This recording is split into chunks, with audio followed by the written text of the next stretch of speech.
सभी को जय हिंद। मैं नितिन निकोड़े स्वागत करता हूँ आप सभी का आपके अपने YouTube channel mission NCC the way of success में। देखिएगा सुबह के 7 बज चुके, हम लाइव आ चुके, तो फटाफट सभी कैडेट्स आ जाइए। आज का एक धमाकेदार क्लास होने वाला है, तो सभी कैडेट्स फटाफट जुड़ जाइए। जिसको भी नोटिफिकेशन मिल चुका है सभी कैडेट्स जल्दी से लाइव आ जाए। आज का एक वेरी इंपॉर्टेंट क्लास होने वाला है, ठीक है।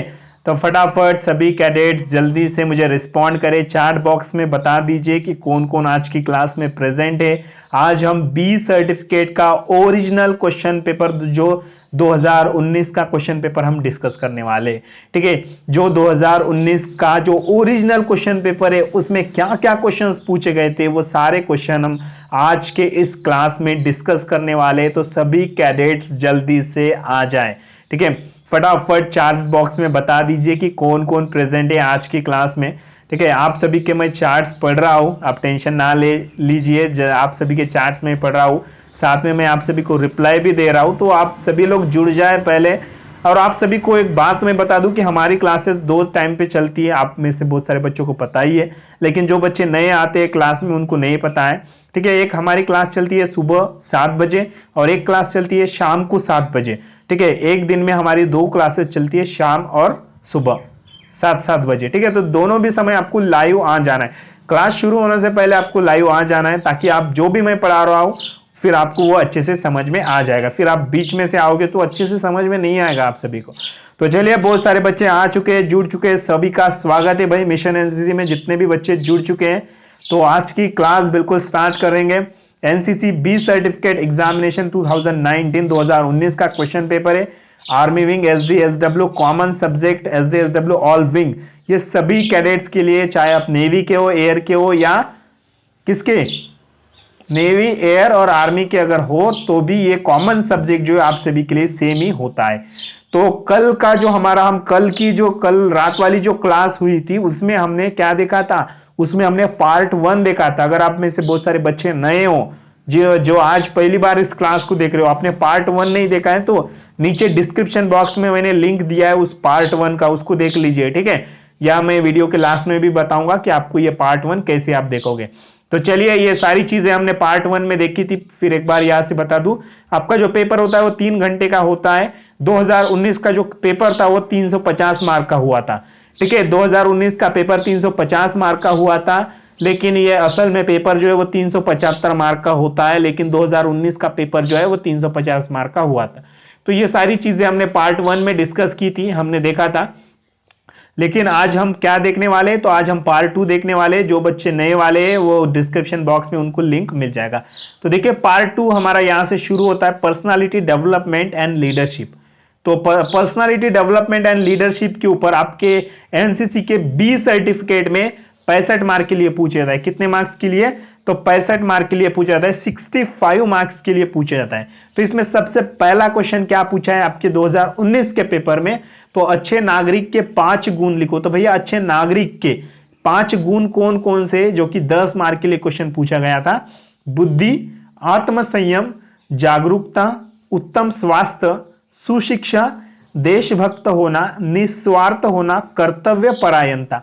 ये पॉइंट्स आपको उस क्वेश्चन का आंसर लिखना है, तभी आप सभी को 10 में से 10 आउट ऑफ मार्क्स मिल सकते हैं, ठीक है। एक अच्छे नागरिक के 5 कर्तव्य लिखो। तो क्या है भैया, 5 ही लिखना है, लेकिन हमने यहाँ पे ज्यादा लिख दिए, कोई बात नहीं है, ठीक है। एक नागरिक बुद्धिमान होता है, एक नागरिक आत्मसंयम होता है, एक नागरिक जागरूक होता है, एक नागरिक का स्वास्थ्य उत्तम होता है, अच्छे नागरिक का स्वास्थ्य उत्तम होता है, अच्छा नागरिक जागरूक होता है, अच्छा नागरिक के पास आत्मसंयम होता है, अच्छा नागरिक बुद्धिमान होता है, अच्छा नागरिक सुशिक्षित होता है, अच्छा नागरिक एक देशभक्त होता है, अच्छा नागरिक निस्वार्थ होता है, ठीक है। ये सारे आपको जो ऐसे सेंटेंस में इसका आंसर लिखना है, या आप ऐसे भी इसका पॉइंट्स में भी आंसर लिख सकते हो।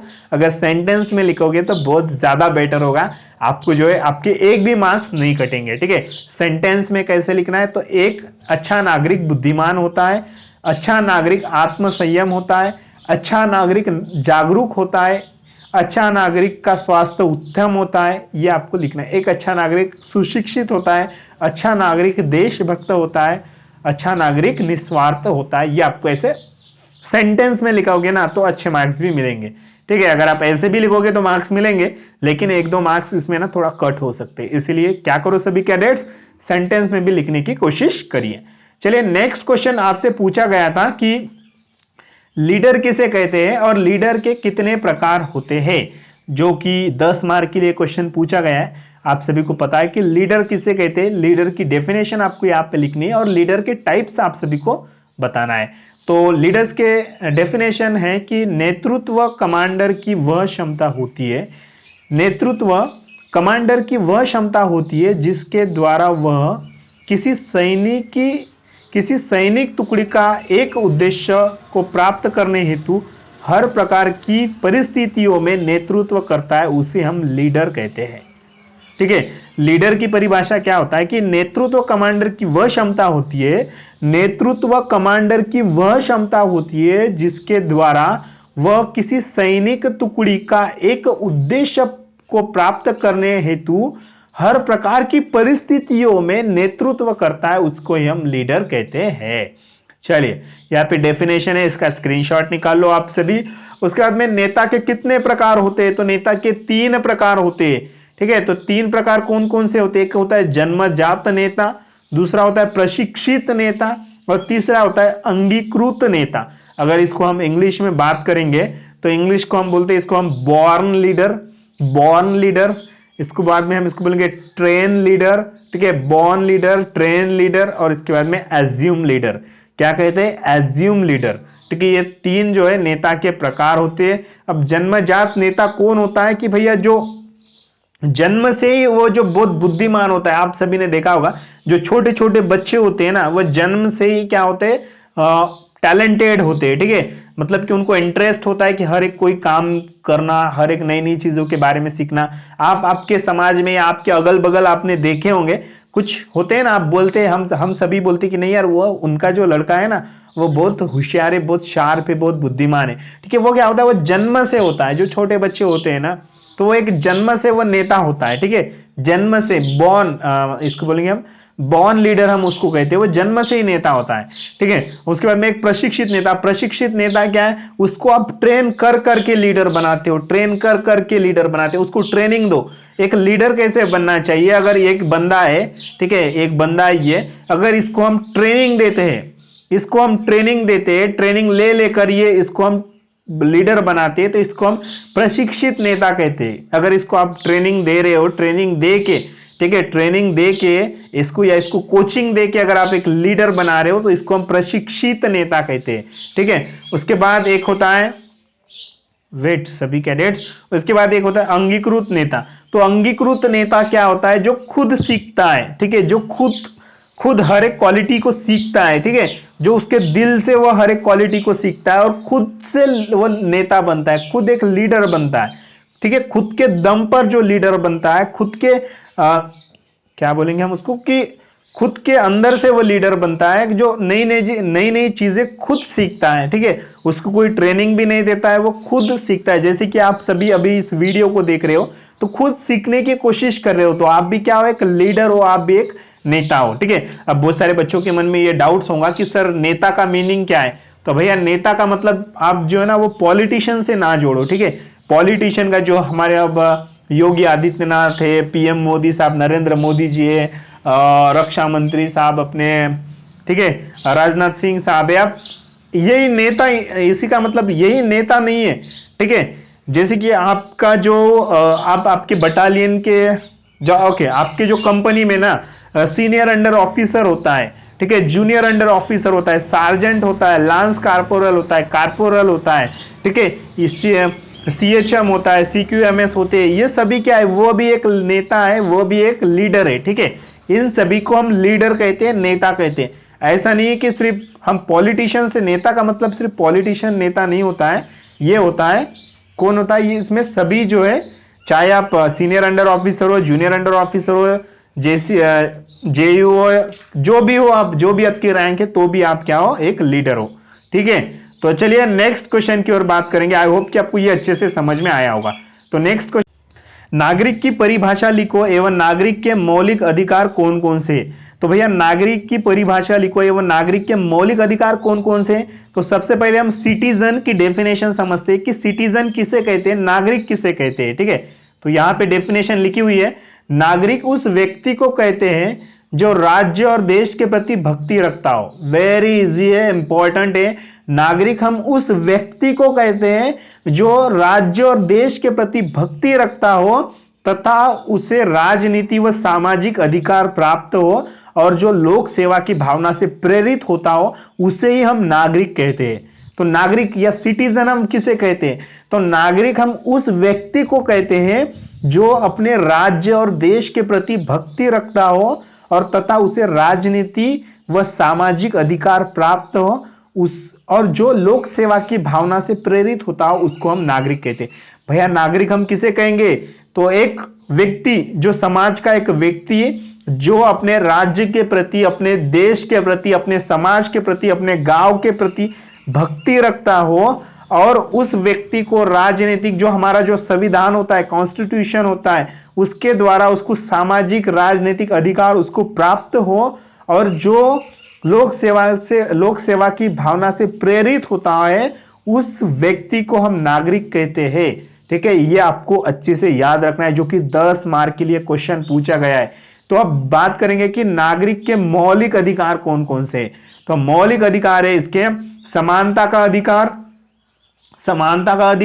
स्वतंत्रता का अधिकार, शोषण के विरुद्ध का अधिकार, धार्मिक स्वतंत्रता का अधिकार, संस्कृति और शिक्षा संबंधी अधिकार, संवैधानिक उपचारों का अधिकार। ये नागरिक के मौलिक अधिकार है। ये क्वेश्चन आपके एग्जाम में पूछा जाएगा, 100% पूछा जाएगा। जो बच्चे बी वाले हैं, सी वाले बच्चे हैं, दोनों के भी एग्जाम में ये क्वेश्चन पूछा जाएगा।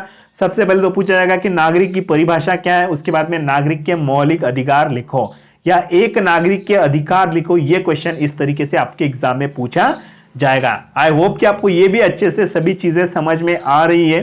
ठीक है, अगर सेशन अच्छा लग रहा हो, कुछ नई चीजें सीखने को मिल रही हो, तो सभी लोग एक बार लाइक बटन दबा दीजिए ताकि मैं भी मोटिवेट होता रहूं। तो चलिए मैं यहाँ पे एक बात आप सभी को बता दूं कि जिनकी भी पढ़ाई अभी तक कुछ भी नहीं हुई है, उन सभी कैडेट्स के लिए मिशन एनसीसी ने mission NCC model question paper को लॉन्च किया है। आप देख सकते हो आपका जो एग्जाम है बी का, सी का, सेम इसी तरीके से होता है। आपका जो पेपर का जो पैटर्न होता है ना, जो पेपर का पैटर्न होता है वो सेम इसी तरीके से होता है, आप देख सकते हो। ठीक है, तो एक पेड कोर्स है, इसके लिए आपको पेमेंट करना पड़ेगा, जो कि आप आपकी स्क्रीन के ऊपर देख सकते हो। ठीक है, एक पेड कोर्स है, इसके लिए पेमेंट करना पड़ेगा। अब बात करते हैं एनसीसी बी सर्टिफिकेट के कोर्स के बारे में।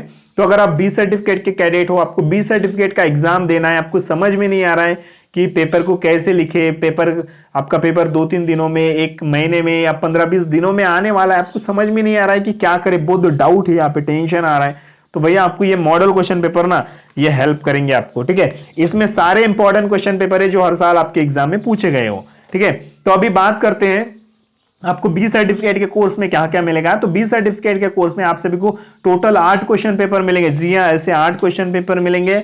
उसके बाद आपको मिलेंगे ऐसे ही 8 आंसर शीट, उसके बाद में 2 practical paper, 6 topic wise notes, quiz test और 1 क्वेश्चन बैंक, जिसमें 270 से भी ज्यादा इंपॉर्टेंट क्वेश्चन है।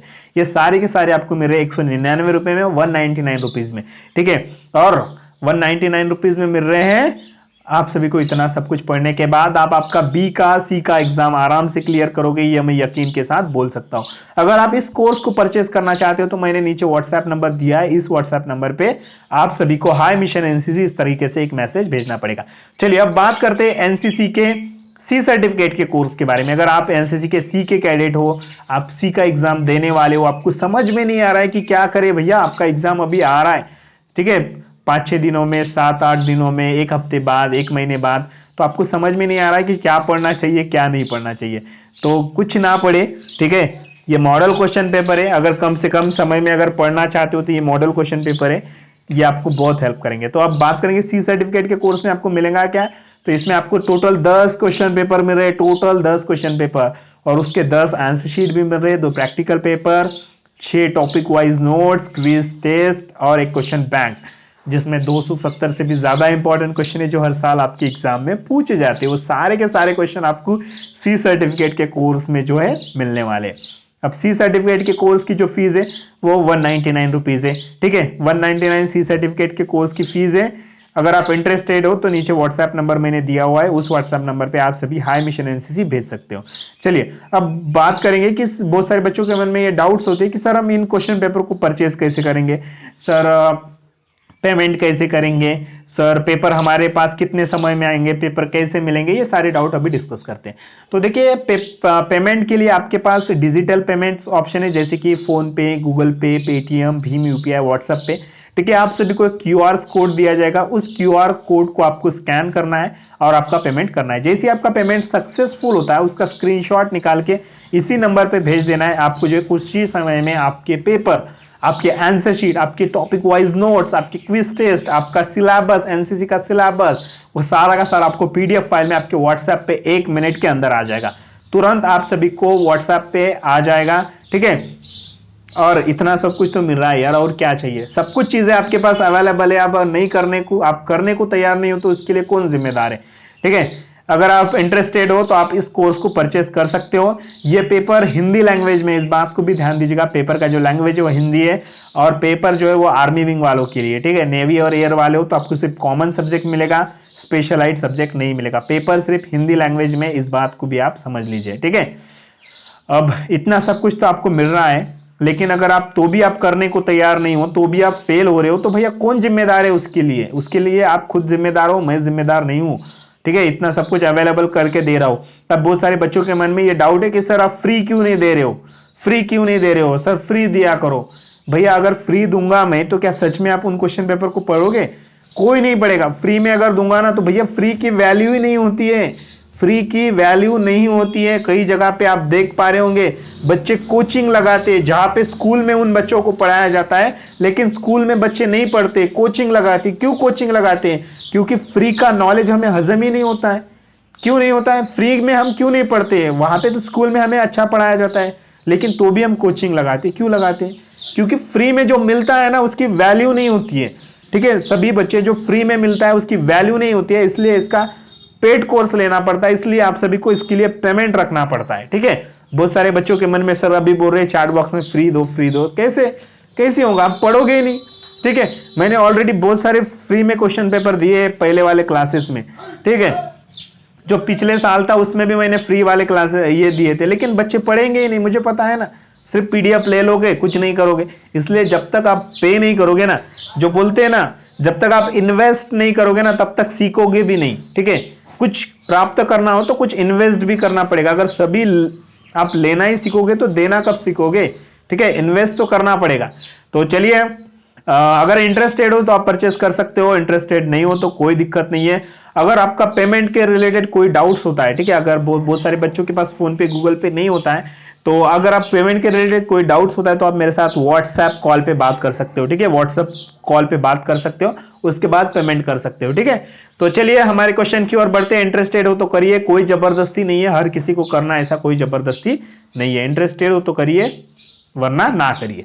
चलिए नेक्स्ट क्वेश्चन है कि किन्हीं 10 लीडरशिप ट्रेट के नाम लिखो, जो कि 10 मार्क के लिए क्वेश्चन पूछा गया है। किन्हीं 10 लीडरशिप ट्रेट के नाम, भैया लीडरशिप ट्रेट, ठीक है, तो जो कि 10 मार्क के लिए क्वेश्चन पूछा गया है। या एक लीडर के 10 गुण लिखो, ये क्वेश्चन इस तरीके से भी पूछा जा सकता है कि एक लीडर के 10 गुण लिखो। तो एक लीडर के क्या क्या 10 गुण है? तो सजगता है, सुव्यवहार है, साहस है, निर्णायकता, विश्वसनीयता, सहनशीलता, विवेकशीलता, निष्ठा भाव, निस्वार्थ भाव, पहल करना, ठीक है, और क्या है? युक्तिपूर्णता, ठीक है। ये जो है 11 पॉइंट्स यहाँ पे हैं, तो आप इसमें से 10 पॉइंट लिख सकते हो। सजगता, सुव्यवहार, साहस, निर्णायकता, विश्वसनीयता, सहनशीलता, विवेकशीलता, निष्ठा भाव, निस्वार्थ भाव, पहल करना, युक्तिपूर्णता, ठीक है। ये सारे पॉइंट्स आप सभी को लिखना है, जो कि 10 मार्क के लिए ये क्वेश्चन आपके एग्जाम में पूछा गया था 2019 के इसमें, ठीक है। तो जल्दी से सभी लोग इसका स्क्रीनशॉट ले लीजिए, ठीक है। आप सभी के चार्ट्स में पढ़ रहा हूं, साथ में मैं आप सभी को रिप्लाई भी दे रहा हूं, टेंशन ना लीजिए सभी कैडेट्स, ठीक है। और मैंने एक मिशन एनसीसी का व्हाट्सएप ग्रुप बनाया है, उस व्हाट्सएप ग्रुप में ना मैं ये सारे पीडीएफ्स उन बच्चों को भेजता हूँ, ठीक है। लेकिन उस व्हाट्सएप ग्रुप में वही बच्चे ज्वाइन है जिन्होंने इस कोर्स को परचेस किया है। जो पेड वाला कोर्स है, उस कोर्स को जिसने परचेस किया है वही बच्चे उस व्हाट्सएप ग्रुप में ज्वाइंट अगर आप इंटरेस्टेड हो इस कोर्स में परचेस करने के लिए तो व्हाट्सएप नंबर तो मैंने ऑलरेडी अभी बताया है, पीछे जाओ व्हाट्सएप नंबर आपको मिल जाएगा, ठीक है, वीडियो में। चलिए नेक्स्ट क्वेश्चन की ओर बात करते हैं। तो नेक्स्ट क्वेश्चन यहाँ पे कि भैया क्वेश्चन नंबर जो कि 15 मार्क के लिए पूछा गया है, ठीक है। तो डीएम का फुल फॉर्म क्या होता है? डीएम का फुल फॉर्म, डीएम। तो डीएम का फुल फॉर्म होता है डिजास्टर मैनेजमेंट। क्या होता है? Disaster management. अब बहुत सारे बच्चे बोलेंगे कि डीएम का फुल फॉर्म डायरेक्ट मैसेज। भाई डायरेक्ट मैसेज तो होता है, लेकिन हम एनसीसी के बारे में अभी सुन रहे हैं, तो डीएम का फुल फॉर्म होता है डिजास्टर मैनेजमेंट, ठीक है। उसके बाद में एनजीओ का फुल फॉर्म क्या होता है? तो नॉन गवर्नमेंट ऑर्गेनाइजेशन, ठीक है, नॉन गवर्नमेंट ऑर्गेनाइजेशन। H&E का फुल फॉर्म होता है हेल्थ एंड हाइजीन। क्या होता है? Health and hygiene. उसके बाद में आरटीआई का फुल फॉर्म क्या होता है? Right to information. क्या होता है? Right to information. उसके बाद में वाईईपी का फुल फॉर्म क्या होता है? तो यूथ एक्सचेंज प्रोग्राम, ठीक है। यह जो कि 15 मार्क के लिए आपके एग्जाम में क्वेश्चन पूछा गया था, ठीक है, याद रखिए सभी कैडेट्स। चलिए नेक्स्ट क्वेश्चन की ओर बात करते हैं। तो नेक्स्ट क्वेश्चन है सही या गलत आप सभी को लिखना है, जो कि 10 मार्क के लिए क्वेश्चन पूछा गया है। तो सही या गलत क्या है? तो गेटवे ऑफ इंडिया मुंबई में स्थित है। क्या सही या गलत है?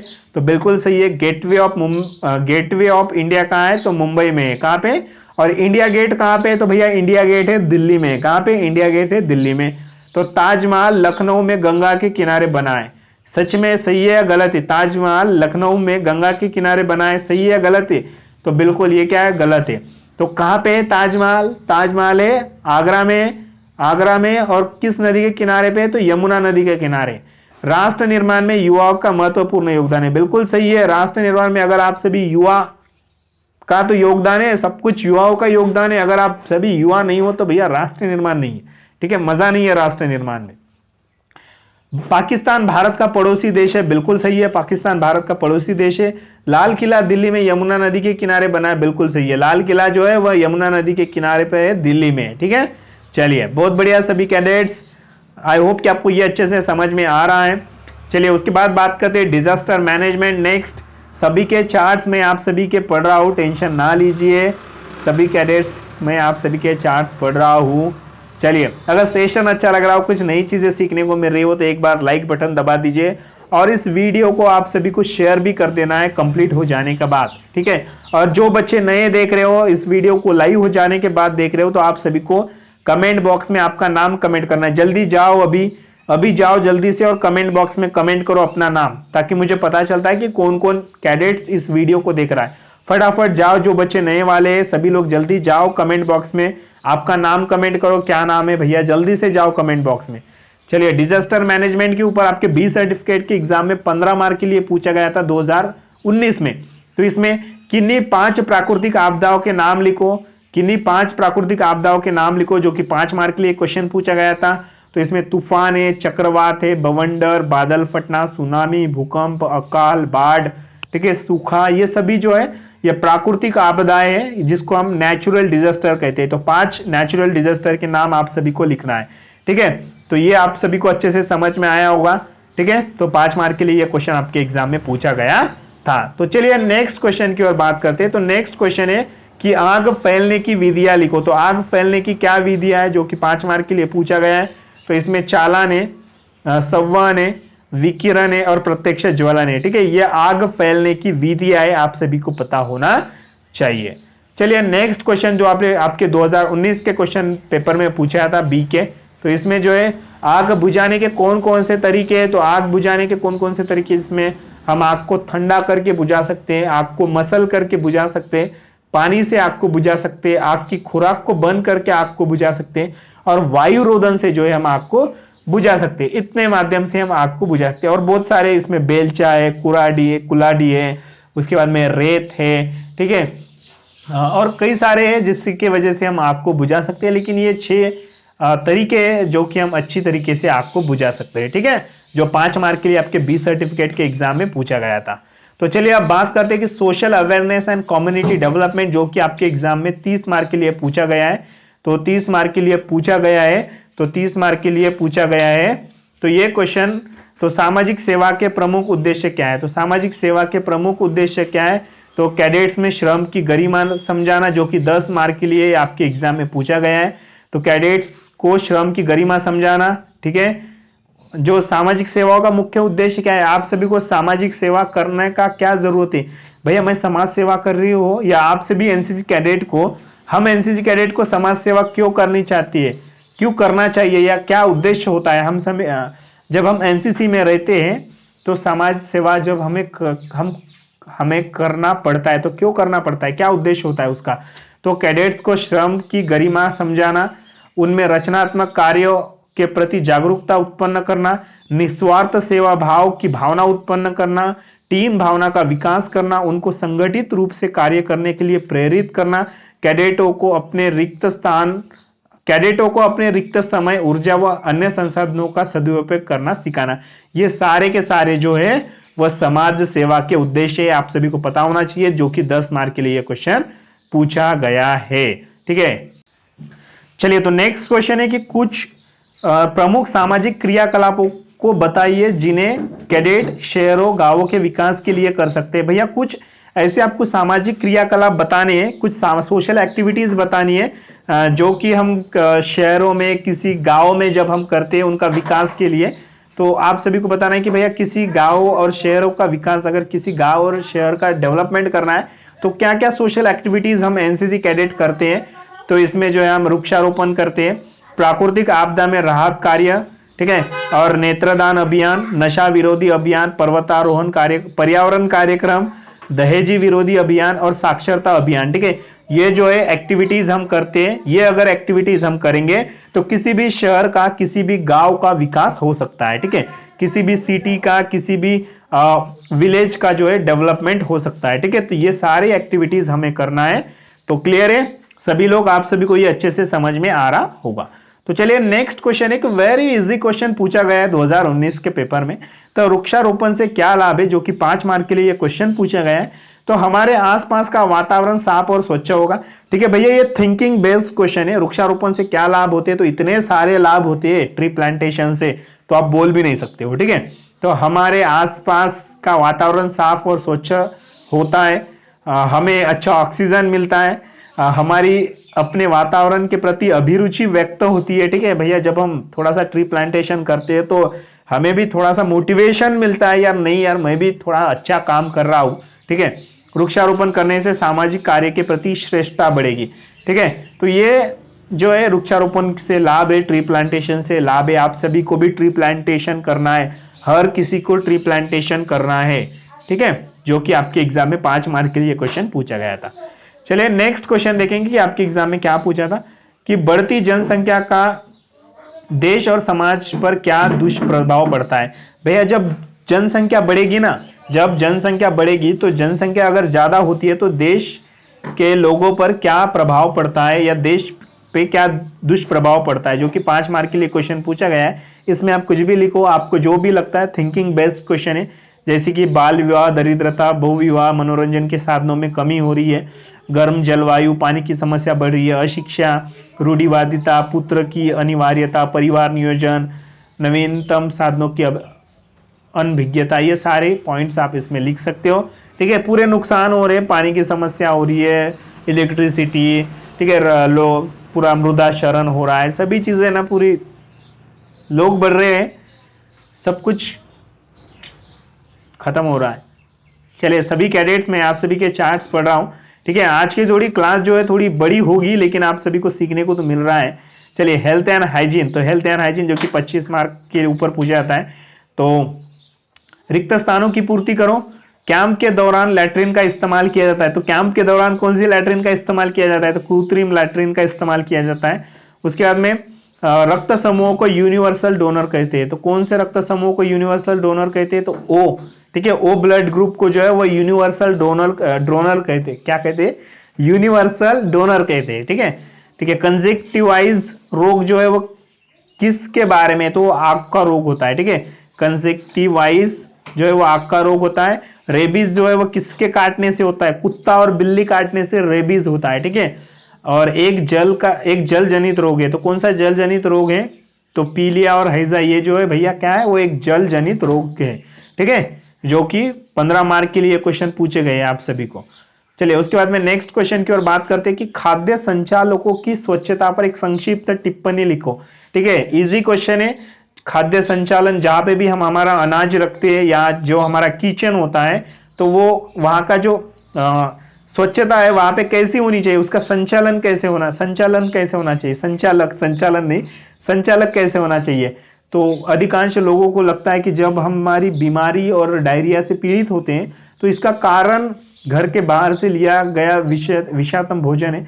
वास्तव में सबसे विषाक्तम भोजन घर में होता है और किचन की खराब स्वच्छता का परिणाम होता है। ये थिंकिंग बेस्ड क्वेश्चन है, इसका आंसर आप थिंकिंग करके लिख दो, ठीक है। अच्छे स्वास्थ्य के क्या तत्व है, वेरी इंपॉर्टेंट क्वेश्चन है। अच्छे स्वास्थ्य, आपकी जो हेल्थ होती है, अगर आपकी हेल्थ अच्छी होती है तो उस हेल्थ के अच्छे तत्व क्या है। तो भैया अगर आप हेल्थ होती है तो आपको कैसे पता चलेगा कि आपकी हेल्थ अच्छी है। तो अगर आप अच्छी श्वसन क्रिया है, आपकी अच्छी श्वसन क्रिया हो रही है तो मान लो आपकी जो हेल्थ है वो बहुत अच्छी है। उसके बाद में अगर आपको अच्छी नींद आ रही है रात को तो आपकी हेल्थ अच्छी है। अगर आप संतुलित आहार की आदत है, आपको संतुलित आहार लेना चाहिए, ठीक है। उसके बाद में संतुलित शारीरिक गतिविधियां, आत्मविश्वास एवं नियंत्रण, खुद के ऊपर आत्मविश्वास है, नियंत्रण है, खुद का सेल्फ कंट्रोल है, तो आपका स्वास्थ्य अच्छा है। सबल मानसिक वृत्ति, शारीरिक मानदंड मापकों के अनुरूप शरीर, तंदुरुस्ती की भावना, तनाव व कष्ट सहने की क्षमता, ये सारे अगर अच्छे हैं तो आपका जो शरीर है वो स्वस्थ है, मजबूत है, ठीक है। चलिए ये याद रखिए सभी कैडेट्स। अब बात करते हैं एडवेंचर एक्टिविटीज, जो कि 15 मार्क के लिए पूछा जाता है, ठीक है। एडवेंचर एक्टिविटीज के ऊपर आपके 20 सर्टिफिकेट के एग्जाम में 2019 के क्वेश्चन पेपर में ये पूछा गया था 15 मार्क्स के लिए। तो एनसीसी में किस प्रकार के एडवेंचर ट्रेनिंग्स होती है, ठीक है। तो सभी कैडेट, जितने भी नए कैडेट्स है वो सारे के सारे चार्ट बॉक्स में बता दो कि कौन कौन प्रेजेंट है। भैया लेट आ रहे हो तो सभी लोग, तब तक मैं पानी पीता हूं। सभी लोग चार्ट बॉक्स में बता दो, कमेंट करो फास्ट में।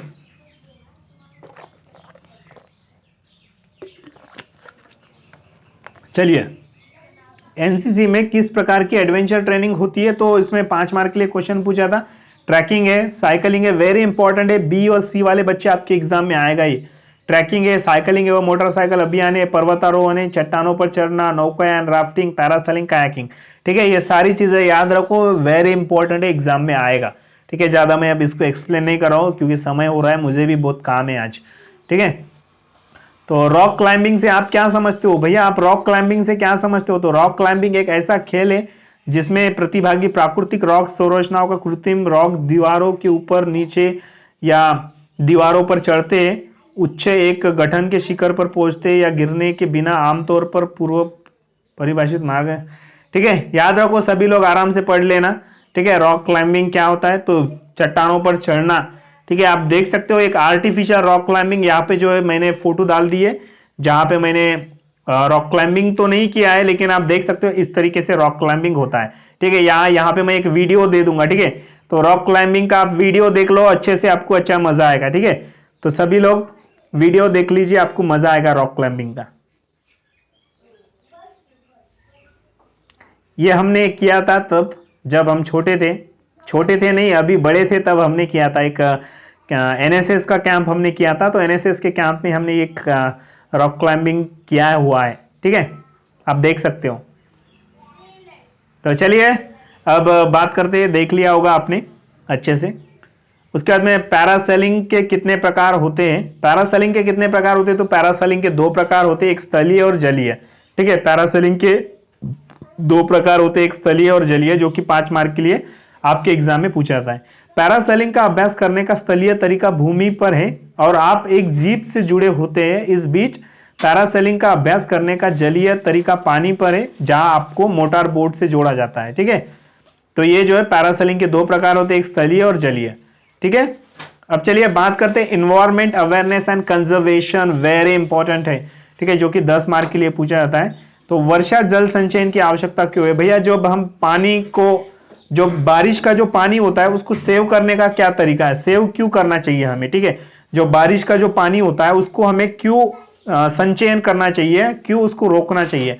तो वर्षा के जल संचयन को किसी खास माध्यम से संचयन करने हेतु इकट्ठा करने की प्रक्रिया को वर्षा जल संचयन कहते हैं। सबसे पहले तो विश्व भर में पेयजल की कमी संकट बन जाती है। बिल्कुल भैया, पानी नहीं मिलेगा, अगर पानी को हम अभी नहीं बचाएंगे तो पानी मिलेगा क्या, नहीं मिलेगा। इसका कारण पृथ्वी के जल स्तर को लगातार नीचे जाना भी है, ठीक है। इसके लिए अधिशेष मानसून अफवाह जो बनकर सागर में मिल जाता है, उसका संचयन और पुनर्भरण किया जाना आवश्यक है ताकि भूजल संसाधनों का संवर्धन हो पाए। यह समस्या विश्व स्तर पर बढ़ जाती है, इसलिए वर्षा जल संचयन की आवश्यकता है।